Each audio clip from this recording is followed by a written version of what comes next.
बाळा, 20 मार्च हा माझा प्रगट दिन आहे. हा दिवस अत्यंत पवित्र आहे. या दिवशी भक्ताने श्रद्धेने केलेली छोटीशी सेवा देखील व्यर्थ जात नाही. या दिवशी सकाळी स्नान करून आपल्या घराच्या मुख्य प्रवेशद्वारावर हळदीचे पाऊल काढा आणि आंब्याच्या पानांचे तोरण लावा. त्या क्षणी माझे पवित्र आगमन तुमच्या घरात होईल.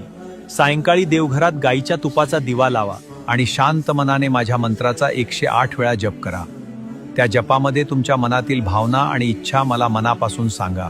शक्य असेल तर त्या दिवशी एखाद्या गरीबाला अन्नदान करा. सेवेमध्ये मोठेपणा नसतो, पण त्यामागची भावना मोठी असते. जिथे श्रद्धा, सेवा आणि नामस्मरण असते, तिथे अडथळे आपोआप दूर होतात. मन शांत ठेवा. आयुष्यात कितीही अडचणी आल्या तरी श्रद्धा आणि नामस्मरण सोडू नका. जे मनापासून माझे स्मरण करतात त्यांच्या जीवनाचा मार्ग मी स्वतः सुकर करतो. भिवू नकोस, मी तुझ्या पाठीशी आहे. फक्त श्री स्वामी समर्थ नामाचा जप करत राहा आणि ही व्हिडिओ माझ्या भक्तापर्यंत नक्की पोहोचवा.